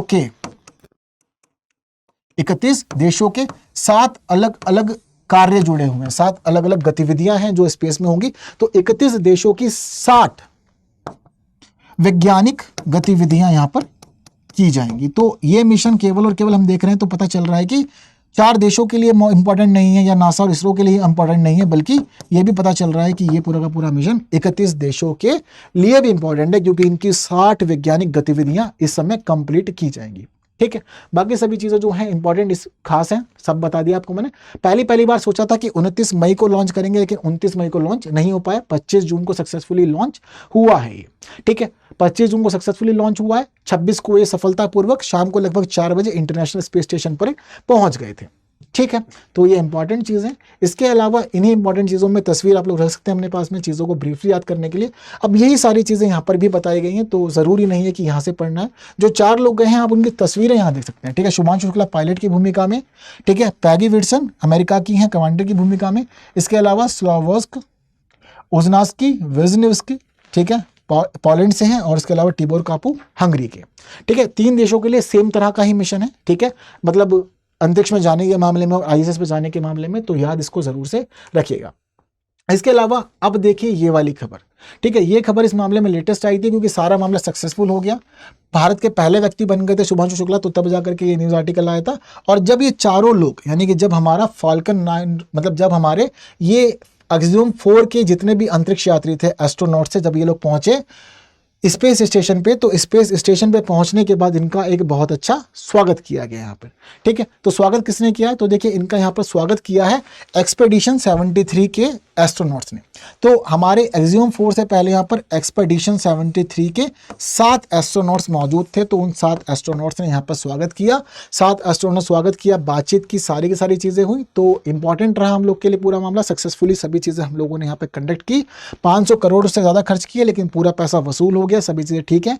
अब प्रयोग शुरू हो चुके हैं, जो जिम्मेदारियां दी गई हैं वो सारी की सारी जिम्मेदारियां यहाँ पर अब ये पूरी करेंगे ही करेंगे। इसके अलावा अब दूसरी चीज़ यहाँ पर यह भी हुई थी कि शुभांशु शुक्ला सक्सेसफुली पहुंचे अपने बाकी 3 साथियों के साथ।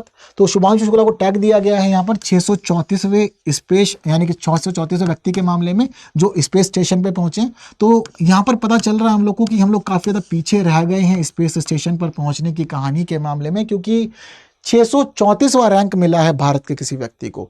हम लोग से पता चल रहा है कि 633 लोग पहले पहुंच चुके हैं इंटरनेशनल स्पेस स्टेशन पे। तो अंतरिक्ष के इस स्पेस स्टेशन के, यानी कि अंतर्राष्ट्रीय अंतरिक्ष स्टेशन पे पहुंचने के मामले में काफ़ी पीछे रहे, लेकिन देर आए दुरुस्त आए, चीज़ें हम लोग की सक्सेसफुली रही, अच्छी रही, और अब सभी चीज़ें इसी तरह से आगे बढ़ रही हैं।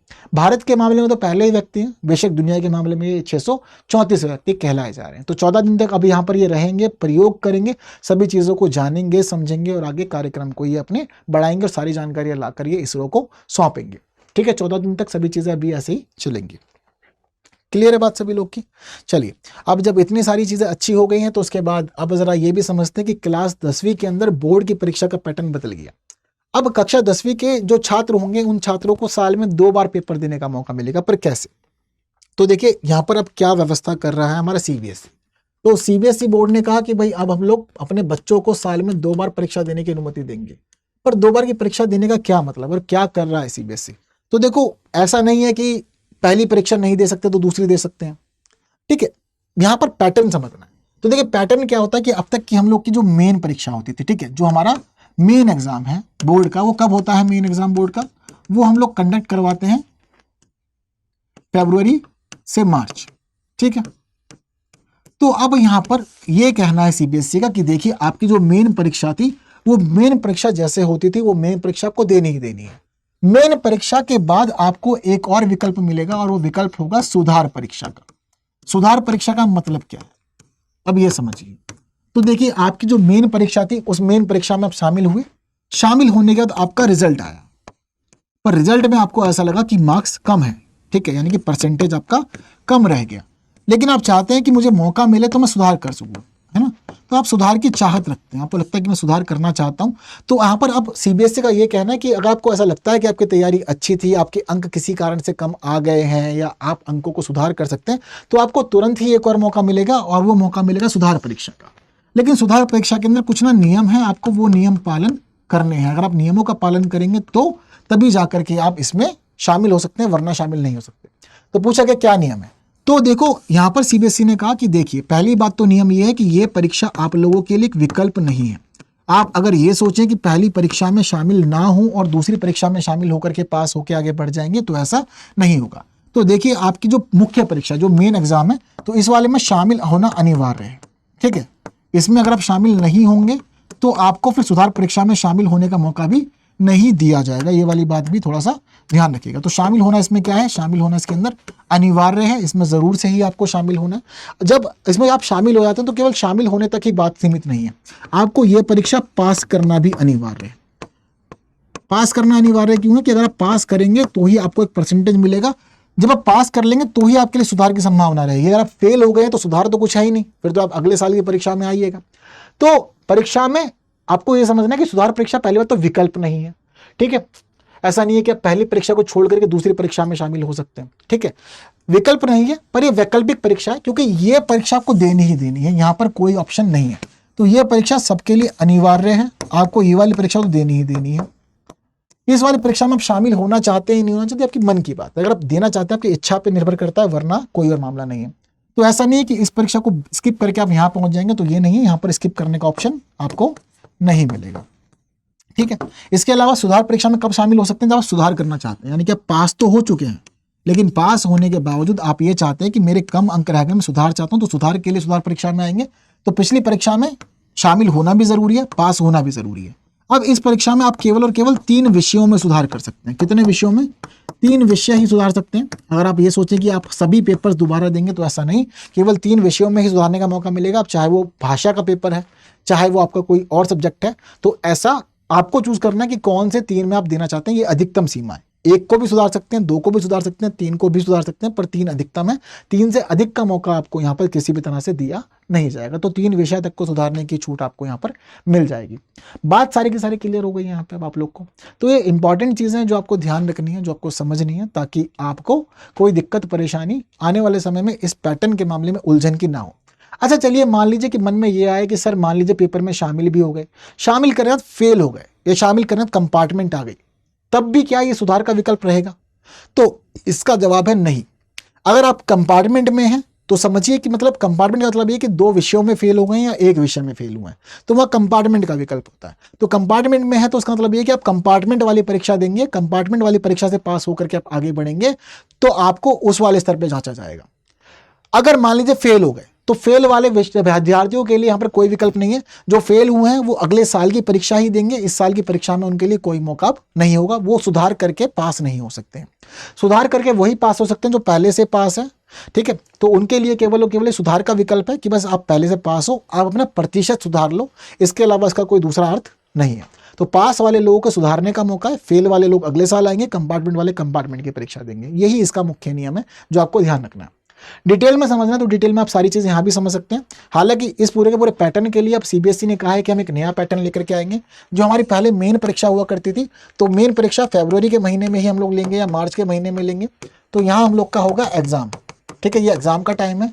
अब इस एग्जाम का रिजल्ट कब आएगा, तो कह रहे हैं कि रिजल्ट हम जल्दी लेके आएंगे। अभी तक क्या तक रिजल्ट आता था मई के महीने में, कह रहे हैं कि अप्रैल के महीने में रिजल्ट लेके आएंगे, जिसके बाद जो हम लोग की सुधार परीक्षा है, सुधार परीक्षा के मामले में चीजें ठीक हो पाए।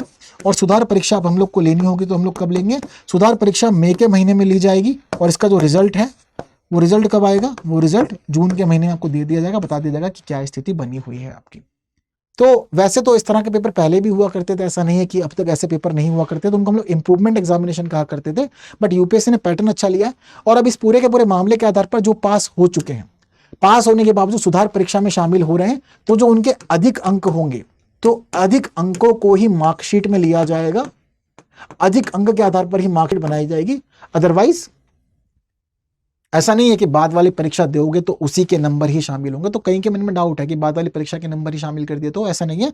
अगर बाद वाली परीक्षा में कम अंक आएंगे तो पहले वाले के अंक लिए जाएंगे, अगर पहले वाले में कम अंक है, बाद वाले में ज्यादा अंक आ गए हैं, तो बाद वाले के अंक लिए जाएंगे, लेकिन अंक वही लिए जाएंगे जहां पर अधिक होंगे। क्लियर है बात ये वाली भी? तो ये पूरा का पूरा पैटर्न है जो सीबीएसई ने तैयार किया है। हालांकि यहाँ पर डिटेल में लिखा हुआ है थोड़ा सा, और अगले वर्ष यानी कि 26-27 वित्त वर्ष 26-27 का जो हमारा एजुकेशनल ईयर रहने वाला है, शैक्षणिक सत्र रहने वाला है, वहां से इसको लागू किया जाएगा। तो अगले साल से सभी चीज़ें बदल जाएंगी, अब इस तरह से चीज़ विकल्प मिले जाएंगे। तो ये वाली साइड बता दिया कैसे कैसे होगा और कौन कौन शामिल हो सकता है। यहाँ पर ये बताया कि कौन शामिल नहीं हो सकता है, तो ये वाली डिटेल्स यहाँ पर मौजूद है। क्लियर है बात सभी लोग के लिए? चलिए, अब हम लोगों ने काफ़ी कुछ जान लिया है, समझ लिया है, काफ़ी कुछ पढ़ लिया है। तो इतना सब कुछ जानने, समझने, पढ़ने के बाद अब मुझे लगता है कि एक इम्पॉर्टेंट बात हम लोग कर सकते हैं हमारे एक नए बैच के बारे में, हमारे एक सेल के बारे में, है ना। तो हमारे एक बैच की जो इन्फॉर्मेशन है, जो हमारी सेल की इन्फॉर्मेशन है, वो फिलहाल उन सभी लोगों के लिए खास है जो अपने लिए, अपनी तैयारी के लिए किसी अच्छे बैच की तलाश में है। ठीक है, तो अच्छे बैच की तलाश में जितने भी लोग हैं जो चाहते हैं कि हम लोग 2026 की परीक्षा दें, केवल परीक्षा ही ना दें, परीक्षा देने के साथ साथ हम लोग सिलेक्शन भी लेके आए, तो उन सभी लोगों के लिए एक अच्छा मौका लेके आया है स्टडी IQ। ठीक है, ये समझिए। और स्टडी IQ मौका लेके आपको बता रहा है कि चल रही है स्टडी IQ में मॉनसून सेल। अब मॉनसून सेल जो स्टडी IQ में चल रही है, उस सेल के मामले में आपको यह पता चल जाता है कि देखिए, दरअसल जो सेल चल रही है, इस सेल में GS फाउंडेशन P2I बैच पे आप लोग को मिल रहा है बड़ा डिस्काउंट। और ये GS फाउंडेशन P2I प्रतिज्ञा बैच 2026 के एस्पिरेंट्स के लिए खास है, उनकी तैयारी को बहुत अच्छा बना सकता है। अब इस दौरान आपको इस बैच के अंदर 1000 से अधिक घंटे की कक्षाएं भी मिलेंगी, जहां पर आपका पूरा सिलेबस कवर होगा। आपको आंसर राइटिंग भी सिखाई जाएगी, आपको टेस्ट सीरीज भी करवाई जाएगी, आपको हैंड रिटन और प्रिंटेड नोट्स भी मिलेंगे, आपको बुक्स भी मिलेगी, और सबसे बेस्ट चीज़ आपको यहाँ मेंटरशिप मिलेगी। यानी कि जो आपको रोज समस्याएं आती हैं, जो परेशानियां आप लोग को आती हैं, उन सभी परेशानियों से आप बच जाएंगे, और उन सभी परेशानियों से, समस्याओं से निजात पा करके आप लोग अपनी चीज़ों को रोज डिस्कस कर सकते हैं और अपने समाधान पा सकते हैं, तैयारी को अच्छा बना सकते हैं। तो मेंटरशिप की सुविधा भी आपको मिलेगी। तो ये सारी चीज़ें खास हैं। और इसके अलावा आपको अगर डिस्काउंट लेना है, ये बैच लेना है, तो ये देखिए, बैच के जो यानी कि इस ऑफर की जो लास्ट डेट है वो 30 जून है। अब इस दौरान आपको जो बेस्ट डिस्काउंट मिल रहा है, वो बेस्ट डिस्काउंट मिलेगा KL लाइव कोड यूज़ करके। अगर आप लोग KL लाइव कोड यूज़ करते हैं, तो KL लाइव कोड यूज़ करने के बाद आपको मिलेगा बेस्ट डिस्काउंट। और ये समझिए कि जो हमारा सबसे ज़्यादा बेस्ट बैच है, जिसको हम लोग कहते हैं कि ये हमारा डायमंड बैच है, और डायमंड बैच का मतलब ये है कि सारे के सारे फीचर्स के अंदर अवेलेबल है। तो डायमंड बैच सबसे बड़ा बैच होता है हमारा। इस बैच के अंदर फिलहाल आपको मिल जाएगा 7000 का डिस्काउंट, और बैच हो जाएगा 26,999 में। हालांकि अगर आप ये चाहते हैं कि डायमंड बैच नहीं लेना है, प्लैटिनम बैच लेना है, या फिर गोल्ड बैच लेना है, तो प्लैटिनम बैच की, गोल्ड बैच की फीस और भी ज़्यादा कम है। तो आप लोग उस बैच में भी एनरोल हो सकते हैं, वहाँ भी आपको क्लासेस मिलेंगी, वहाँ पर भी आप लोग को टेस्ट सीरीज की सुविधा मिलेगी, वहाँ पर भी आप लोग को आंसर राइटिंग करवाई जाएगी, मेंटरशिप आपको वहाँ भी मिल जाएगी, है ना। तो ये खास फीचर्स हैं जो हम लोग देते हैं हमारी जनरली सभी बैचेस के अंदर, जो आप लोग को मिलते हैं। तो ज़रूरी है कि भाई आप अगर डायमंड बैच में नहीं आते हैं, तो आपको अगर अच्छा लगता है कि ठीक है हम प्लैटिनम ले सकते हैं, गोल्ड बैच ले सकते हैं, तो आप उन बैचेस को भी एनरोल कर सकते हैं, वहाँ भी आपके लिए खास है। और अगर उन बैचेस के लिए आप KL लाइव कोड यूज़ करेंगे, तो KL लाइव कोड पर आपको वहाँ पर भी डिस्काउंट मिलेगा ही मिलेगा। क्लियर है बात सभी को? तो इंपॉर्टेंट चीज़ें हैं, याद जरूर रखिएगा। ठीक है, बाकी लोगों तक भी शेयर कीजिए ताकि वो भी इस बैच में एनरोल हो सकें, क्योंकि समय अब कम है। ठीक है, आज डेट हो चुकी है 29 जून, और कल तक के लिए ही ये वैलिड है। आइए, इन सब कुछ जानने के बाद अब समझते हैं हम लोग हमारी और थोड़ी सी शॉर्ट न्यूज़। ठीक है, तो आप सभी को पता है कि हम लोग लॉन्ग न्यूज़ भी पढ़ते हैं, पर हम लोग शॉर्ट न्यूज़ भी पढ़ते हैं द हिंदू में। शॉर्ट न्यूज़ ऐसी न्यूज़ जो आप कहीं ना कहीं मेंस में यूज़ कर सकते हैं, या फिर आपके प्रीलिम्स में डायरेक्ट क्वेश्चन बन सकता है।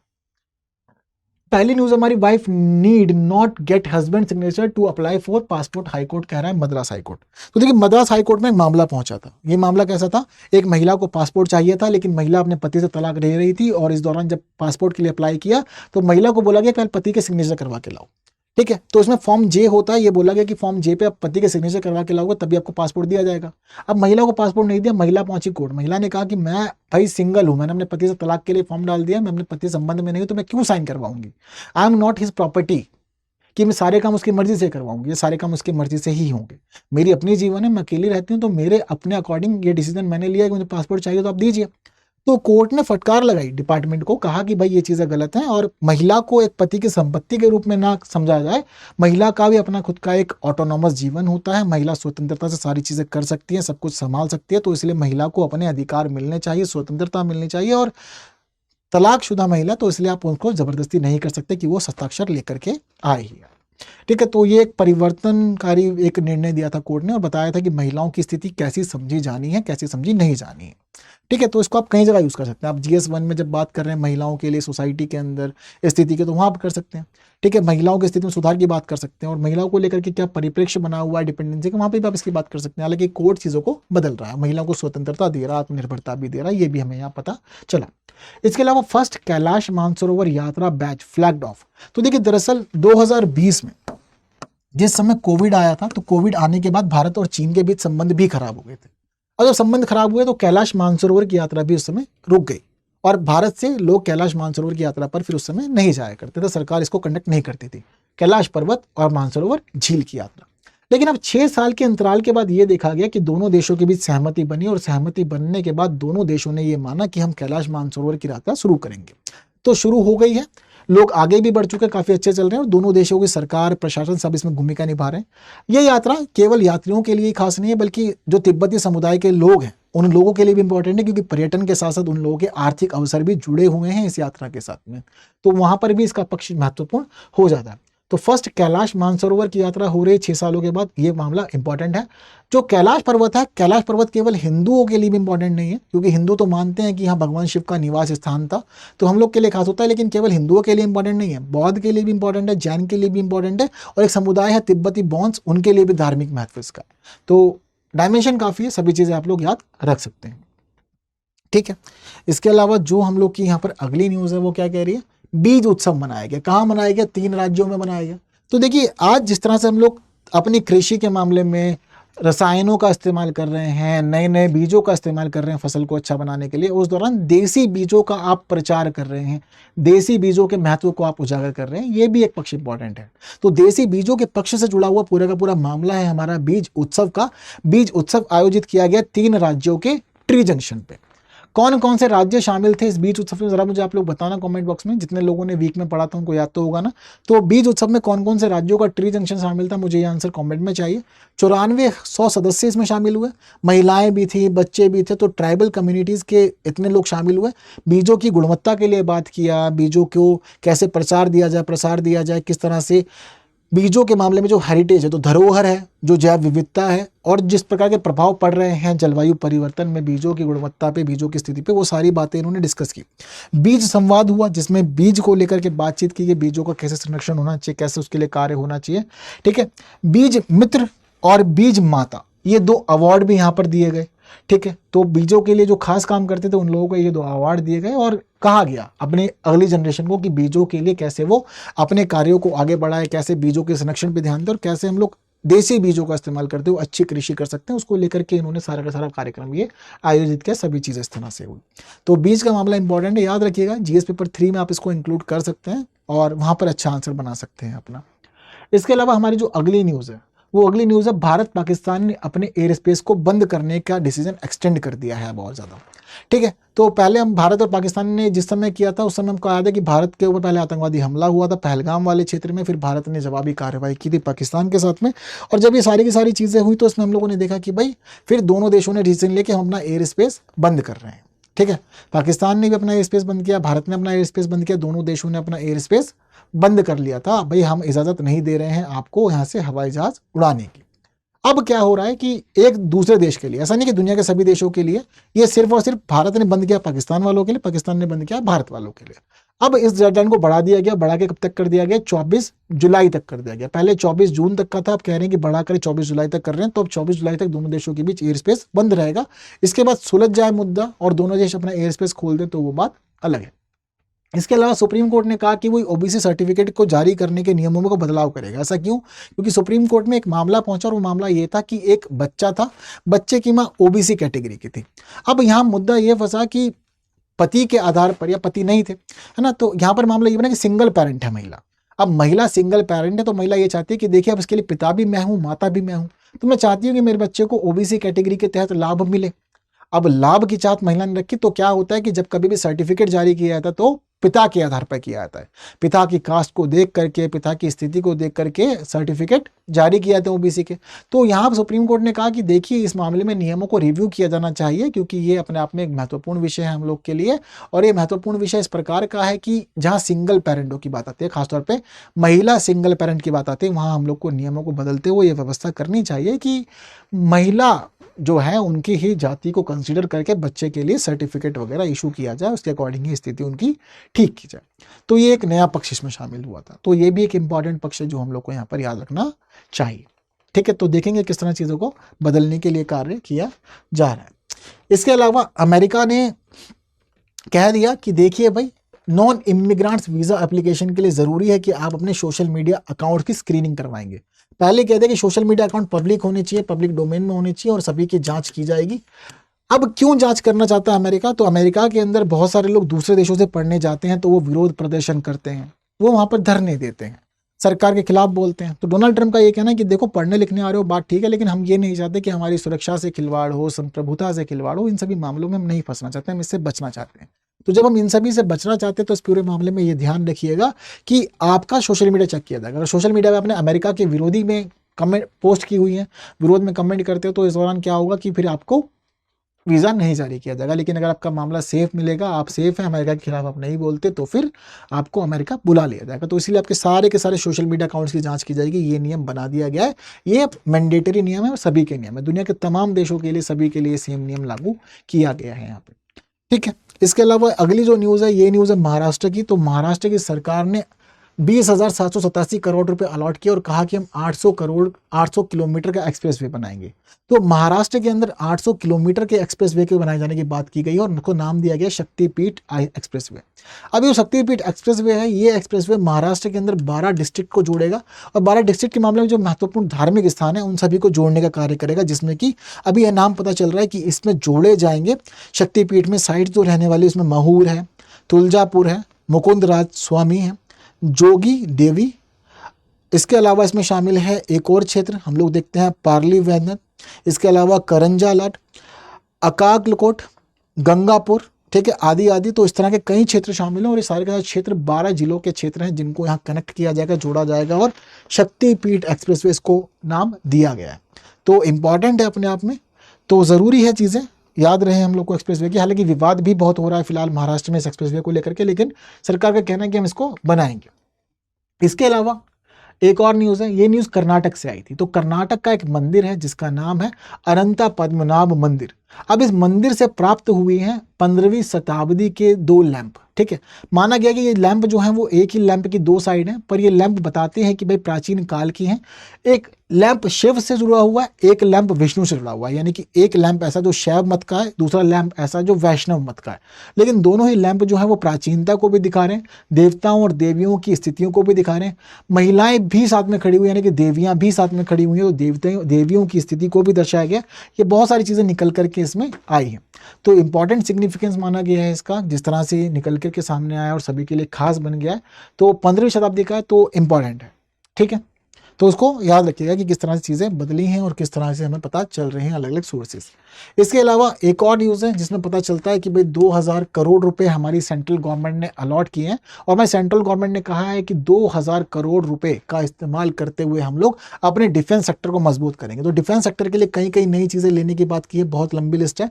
तो जो लंबी लिस्ट में उसमें शामिल है integrated drone detection and inter direction system, low level light weight radars, very short range air defence system, launchers and missiles, remotely piloted aerial vehicle, loitering monitors, alerting munitions, including vertical take off and landing system. तो इस तरह की बहुत सारी चीज़ें, ठीक है, bullet proof jackets भी हैं, ड्रोन्स भी हैं, बैलिस्टिक हेलमेट्स भी इसके अंदर शामिल हैं। ये सब कुछ फिलहाल चाहत रखिए कि 2000 करोड़ खर्च करके ये सब अब हम लोग अपने सेना के लिए खरीदेंगे।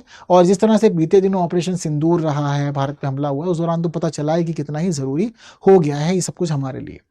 इस हफ्ते में ये महत्वपूर्ण पक्ष रहा हम लोग के लिए कि भारत के प्रधानमंत्री ने मॉरिशस के प्रधानमंत्री नवीन चंद्र राम गुलाम को इन्वाइट किया।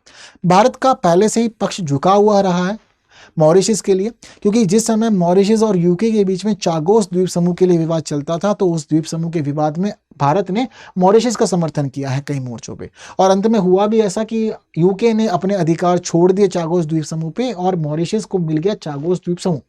अब दरअसल प्रधानमंत्री ने बातचीत की मॉरिशस के प्रधानमंत्री से और कह दिया कि बहुत दिन हो गए, एक काम करो, राउंड लगा जाओ, किस दिन घूम जाओ। तो हो सकता है कि जल्द ही हम ये देखेंगे कि अब नवीन चंद्र राम गुलाम की भारत यात्रा होगी। तो मॉरिशस और भारत के बीच जो प्राचीन संबंध है, उन संबंधों को और ज्यादा अच्छा कर रहे हैं दोनों देश। इसके अलावा नाटो के ऊपर तलवार लटकी हुई थी डोनाल्ड ट्रंप की। डोनाल्ड ट्रंप अपने पिछले कार्यकाल से ही ये बात कह रहे हैं कि नाटो के जो देश है, आज के समय में कितने देश हैं नाटो के? आज के समय में 32 देश हैं। ठीक है, सबसे नया देश कौन सा है, जरा बताओ मुझे कमेंट बॉक्स के अंदर, सबसे नया देश कौन सा है? ठीक है, तो अब स्थिति यहां पर यह हुई है कि भाई 32 के 32 देशों को लेकर के नाटो के ऊपर तलवार लटक रही थी डोनाल्ड ट्रंप की। डोनाल्ड ट्रंप का यह कहना था कि भाई सारा पैसा अमेरिका का खर्च होता है और अमेरिका के पैसे पे सारे देश फायदा ले रहे हैं।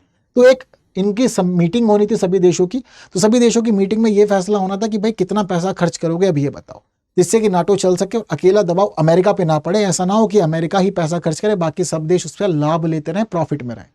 तो अब इनकी एक मीटिंग हुई और मीटिंग में इन्होंने ये फैसला किया कि भाई जीडीपी का एक अमाउंट अब आपको खर्च करना पड़ेगा, आपको अपनी जीडीपी का एक निश्चित अमाउंट खर्च करना पड़ेगा। कितना अमाउंट खर्च करने पर सहमति बनी है, ये वाली बात आप मुझे बताएंगे। तो अब नाटो के देशों ने सहमति बता दी कि ठीक है, जीडीपी का इतना पैसा खर्च करेंगे, लेकिन नाटो को चलाया जाएगा। साथ साथ सबने ये भी प्रतिबद्धता जाहिर की है कि देखो, जैसा नाटो बना था कि एक देश पे हमला हुआ तो सभी देशों पे हमला उसको माना जाएगा और सभी देश जवाब देंगे। ठीक है, तो वही वाली स्थिति यहाँ पर चल रही है। तो सबने अपनी प्रतिबद्धता भी स्वीकार की और कहा कि जीडीपी का इतना प्रतिशत पैसा हम खर्च करेंगे ही करेंगे। तो इंपॉर्टेंट है ये वाला भी। बताओ मुझे कितना नया देश कौन सा सबसे नया, और मुझे ये भी बताओ कि जीडीपी का कितना प्रतिशत खर्च करने की बात यहाँ पर कही गई है, रखी गई है। इसके अलावा जीएसटी काउंसिल की मीटिंग जून में होनी थी, जुलाई में होगी, क्योंकि 2 मुद्दों पर विवाद हो गया। 2 मुद्दों पर विवाद कौन कौन चल रहे हैं? सबसे पहला मुद्दा जो है वो है 12% के स्लैब का। अभी हम लोग समझते हैं जीएसटी को तो पता चलता है कि 5%, 12%, 18% और 28% के स्लैब बने हुए हैं। अब यहाँ पर यह माना जा रहा है कि अब जीएसटी काउंसिल 12% के स्लैब को खत्म करने वाली है। 12% के स्लैब की जो अधिकांश चीजें हैं उनको 5% वाले स्लैब में ही शामिल कर दिया जाएगा।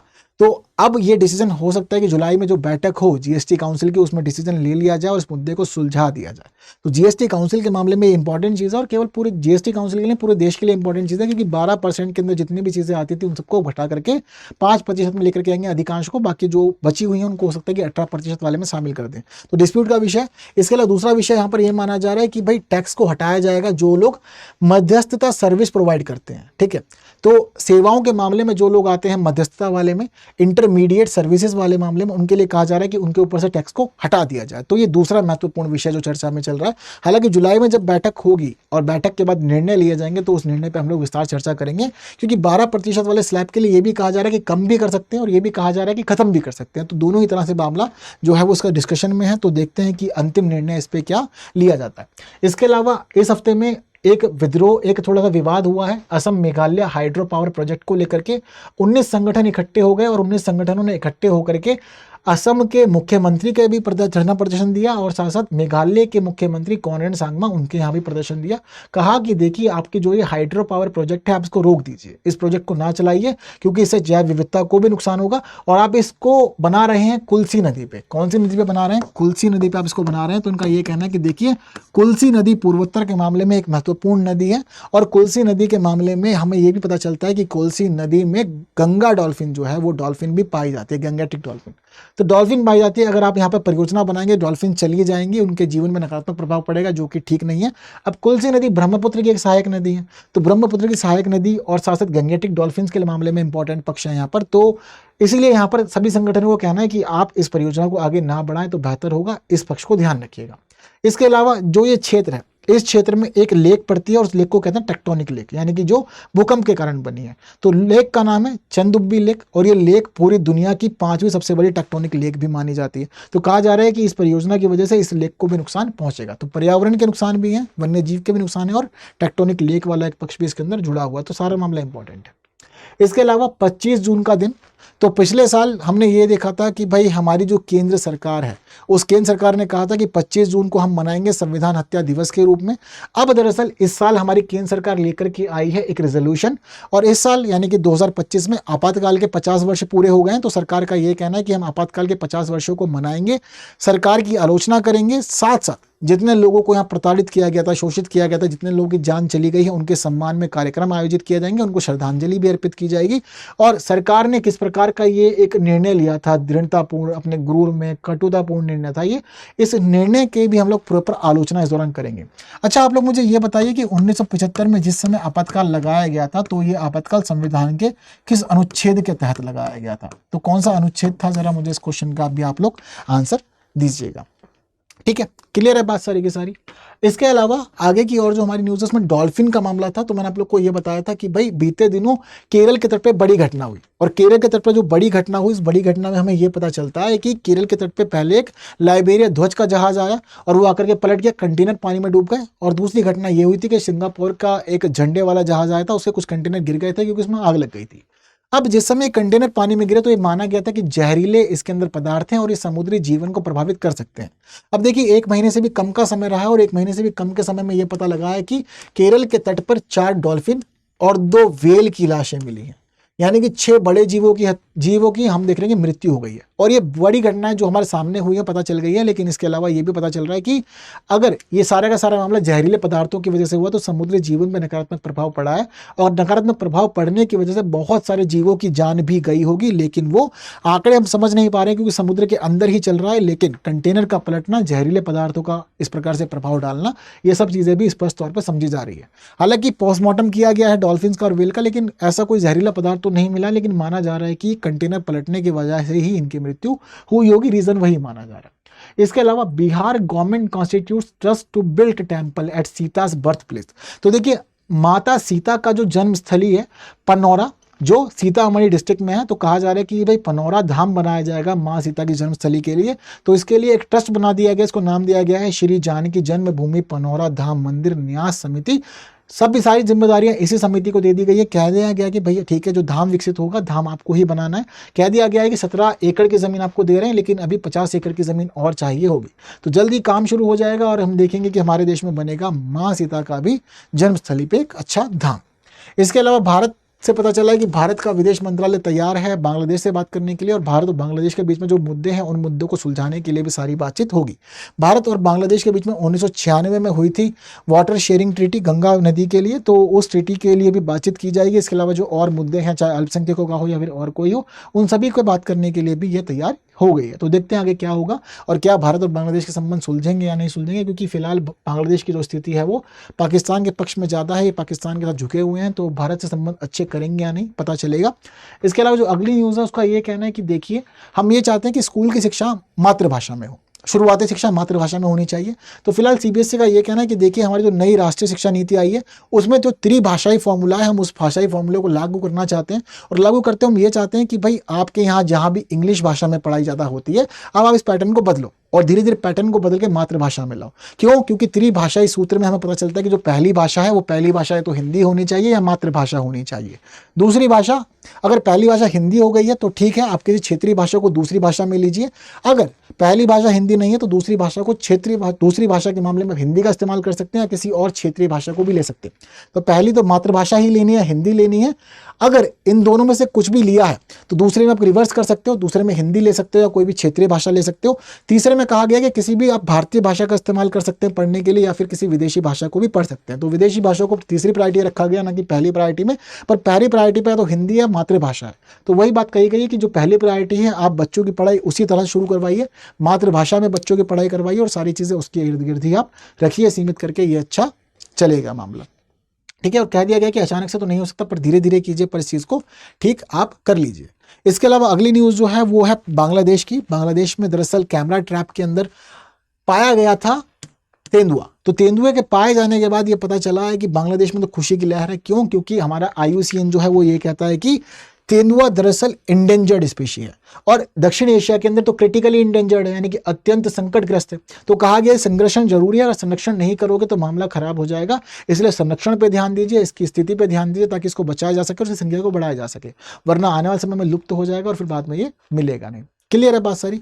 तो बस इसी न्यूज़ के साथ ये समझिए कि हमारा जो सेशन होना था 22 जून से 28 जून तक के लिए द हिंदू का, इस पूरे के पूरे वीकली करंट अफेयर को हम लोगों ने यहाँ अच्छे से जान लिया है, समझ लिया है, सारी बातें हमारी यहाँ पर क्लियर हो गई है।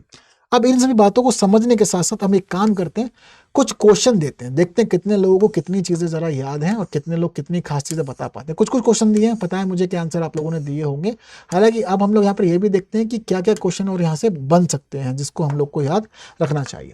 ठीक है, तो क्वेश्चन मैं आप लोग को दूंगा, बताइएगा मुझे आप लोग कि भाई क्या क्या क्वेश्चन यहाँ से मतलब ज़रूरी है और क्या क्या बन सकते हैं। जैसे कि एक क्वेश्चन हम लोग इस वाली साइड से लेते हैं, तो एक क्वेश्चन आप लोग के लिए हम लोग यहाँ पर ये लेते हैं कि आपको ये ध्यान रखना है कि जो फारस की खाड़ी है,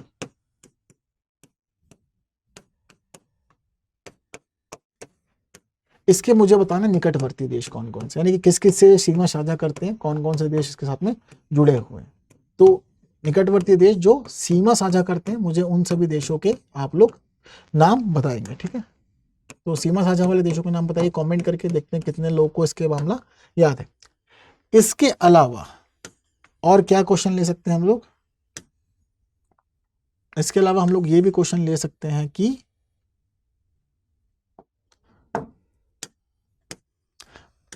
अब आप मुझे ये बताइए कि अमेरिका का वेस्ट एशिया में, ठीक है, अमेरिका का वेस्ट एशिया में सबसे बड़ा बेस किस देश में है। ठीक है, सबसे बड़ा बेस किस देश में, जरा मुझे आप इस क्वेश्चन का आंसर भी दीजिए, देखते हैं कितने लोगों को याद है।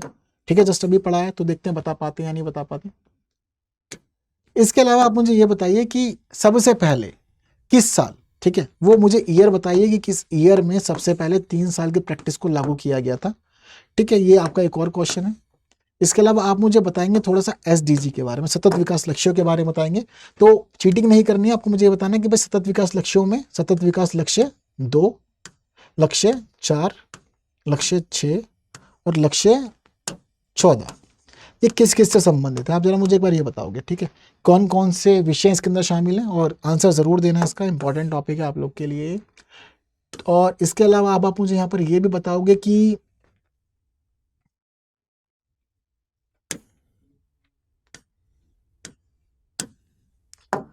भारत के अलावा मतलब कौन कौन से वो देश हैं जिनके लिए एक्सियम 4 भारत के समान रहा, जिस प्रकार की स्थिति एक्सियम 4 की भारत के लिए रही है, ठीक उसी प्रकार से और कौन कौन से देश हैं जिनके लिए ये मिशन समान रहा है। ठीक है, तो ये वाला क्वेश्चन भी आप मुझे बताएंगे यहाँ पे।